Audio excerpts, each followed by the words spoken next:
श्रीरामचन्द्र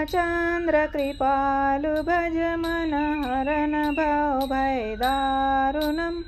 नौ कंजलोचन कांज मुख कर कांज पद कंजारुणं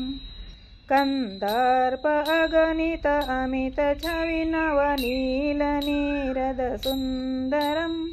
पटपीत मानव तडित रुचि शुचि नौमि जनक सुतावरम् भजु दीन बंधु दिनेश दानव दैत्य वंश निकंदनम् रघुनंद आनंद कंद कौशल चंद दशरथ नंदनम् शिरमुकुट कुंडल तिलक चारु दारु अंग विभूषणम् आजानुभुज शर चापधर संग्राम जित खर दूषणम्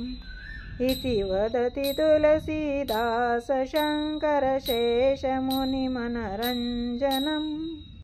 मम हृदय कंज निवास करु कामादि खलदल गंजनम्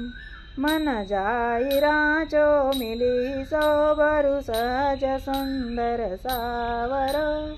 करुण निधान सुजान सिलु सने उजान तरावरो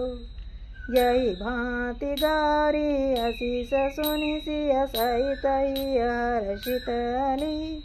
तुलसी भवानी पूजी पुनि पुनि मुदित मन मंदिर चली।